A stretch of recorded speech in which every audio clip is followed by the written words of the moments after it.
welcome to another episode of Candidate NG. Today on the show, we have a young female vying to become an honorable to represent the good people of FUNMILOLA Constituency 1 at the Federal House of Representatives, Abuja, Honorable FUNMILOLA DOSUMU-AYOOLA. It's a pleasure to have you on the show. Thank you very much, Jerry. Thank you for having me on the show. You're welcome. If I may ask, Honorable, is this your first time in politics? Well, like I was telling somebody recently, before I was swimming in a pool. Now I'm in the ocean. You know, I used to run for election when I was in university for Junior Chamber International. It's a worldwide leadership organization. Yes, I did politics then, but that was a swimming pool. This is a large ocean. You are very young. I would say, okay, let's put it this way. You are a beneficiary of the not too young to be signed into law this year. Well, if you put it that way, yes, I'd say that. Okay, looking at the position you are vying for, the House of Representatives in Abuja, we have someone already occupying the post. Is this your first trying position, or why did you choose that position? Let me start with that. Okay, the truth of the matter is that I believe that part of the problem with Nigeria is that the laws are not being, we have a lot of old laws that we haven't reviewed, and I do not think that the people in the House presently are doing anything about it. We need to do a lot more in terms of reviewing laws and actually putting them to work. Not just, you know, because it's lawlessness that's causing us of the problem. If we have laws that are working, yes, we have laws that are working. But there are lawmakers in the House trying to make laws to benefit us, everyone, including me and you. That's what we're saying. A lot of those laws are old and archaic. We need to review those laws and enact new lays. I mean, let me give you an example. You can't be in the House for 16 years and say that you know what's happening in Nigeria today. Like who has been in the House for 16 years? Oh, there are quite a number of people who've been there term after term after term. You know, term after term after term. And the truth of the matter is that if you give birth to a child 16 years ago, by now, things have so changed. Times are different. So people, you need to get new ideas, fresh blood, fresh vision into the House. It's not about sitting there for 16 years and not coming out with anything. Is there any specific honorable that has been sitting there for 16 years because you are emphasizing on someone sitting there for 16 years? No, because democracy started roughly 16 years ago. So we have people who have been there for the last 16 years. Okay. Come to look of it, you are going for the House of Representatives. Yes. What if you eventually win the position?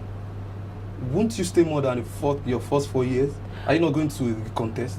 Okay, like I answered this question yesterday. Somebody asked me the same question. I sincerely believe that for the House of Rep, there should be a tenure termination. You shouldn't go there. Yes, you shouldn't go there for a search, because after 4 terms in a particular position, if you haven't done much there, then you should move out. If you've achieved much, then you should be moving on. That's the way I see it. That's what that means. You are going there to make sure you pass the law, or just to raise the motion in the House of Representatives that there should be a limitation to the number of years honorables are going to spend. We should have a termination tenure. Okay, there's another question. Why didn't you start from the grassroots? Like House of Assembly Lagos in Ikeja, or chairman of a particular local government? Okay. Why Abuja? What do you mean by grassroots? The people who are going to vote are the grassroots. Yes. Now, so whether I'm in Lagos State or I'm in federal, you know, you're saying it like the states are the grassroots. No, the people who are going to vote in the constituencies are the grassroots. Do you understand? So they're the ones that are going to vote, and I'm going to the federal to help them. It's not, if I was in Lagos State, I'm talking about only Lagosians, but at the federal level, we're looking at a wider, bigger picture. So it's not about grassroots in that sense, because the people who are voting in each constituency are the grassroots. Okay, let's look at this way. Presently, we have the honorable representing FUNMILOLA Constituency 1. Yes. And for what we'll be reading, he has been embarking on some projects, like youth empowerment project, giving people of the FUNMILOLA Constituency 1 some things. What is the thing that you are going to do that's going to make it different entirely from this present honorable? Okay, this present honorable is giving people keke nampep, and is 2 people to 1 keke. 2 people? I don't know how they're going to. Can you substantiate that fact? Yes, it's 2 people to. Yes, that's the way it's been done. The truth of the matter is that I don't think in FUNMILOLA what we need is keke nampep. So what do we I have found out that in FUNMILOLA is like a transit camp. People coming from Ajegunle, they move into FUNMILOLA. When their lives better a little, they move out into the Lekkis and co of this area, and that's because FUNMILOLA hasn't been able to provide the Yopi. I mean, and that's where we used to be. I remember 30, 40 years ago in FUNMILOLA, we were the Yoppies. Surulere was the place to be if you wanted to be hip. Surulere was the, I remember when Tasty first came out first in Surulere, Tasty fried chicken, Surulere was the place to be. Okay. And the honest truth of the matter is that, so what we need in Surulere right now is not poverty alleviation, really and truly. What we need to do is go back to where we were before. Where we were the actual place everybody wanted to live in. The roads were good, we had security, it was, life. Surulere had life at that time, and that's what we need to go If you back become to. the honorable representative Surulere Constituency 1, Yes. You made mention of not giving the keke is not what you need. Yes. What are you going to do to empower them? What are you going to give them something let me tell you lower to keke or bigger than keke? What I think we should do in Surulere, first of all, is set up skills acquisition centers. But I heard the president honorable is doing that also. No, but when I mean skills acquisition centers, I mean not once in a while skill. You will build property for skill acquisition itself, and then you will now bring in international organizations who are always willing to fund developing countries. And as people pass through the skills development center, you will give them a helping hand as they pass through. Give them incentive, the best students in hairdressing, the best students in makeup and gili, the best students in barbing, different things like that. And at the same time, you give them business skills. You train them a little business development, leadership development, stuff like that. So when they go out into the world, they can stand on their own. It's not, because the truth of the matter about giving somebody a keke is that if the keke crashes tomorrow, which money will they use to repay it? So you need to not give people a fish. You need to teach them how to fish for themselves. Okay. Honorable, does it mean the keke, like you said, is not empowering the youth? No. I really am not saying that exactly. I'm not saying it's not empowering them. I'm saying that it's limited in its view to empowerment. Okay. You made mention of fund earlier. How did you intend to fund your campaign? The good thing about Nigeria is that you have people who support you. You just don't go out and hit the streets and say you want to run.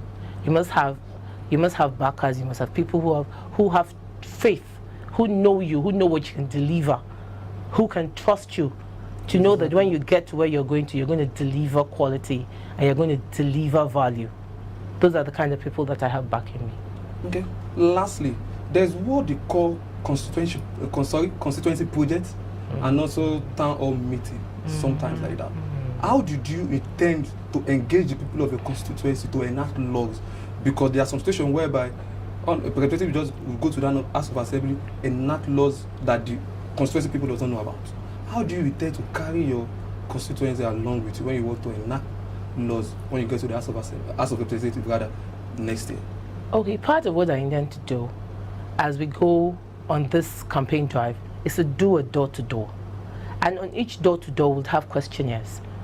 5 minutes, having people fill a questionnaire, what they expect from Surulere, what they want, what's their plan, what is their vision for the constituency. We'll give them every time. I plan to do a door-to-door, and at each door-to-door. No, when campaign has not lifted up. Okay. We can't hit the streets just yet until November 14th, I believe. So until then, we're still doing background work. But when you hit time to hit door-to-door, we'll ask people, give them questionnaire, let them see what they want, let them express their views, and based on that, we will come up with laws that would help people to improve their lives and the lives of their families. Okay.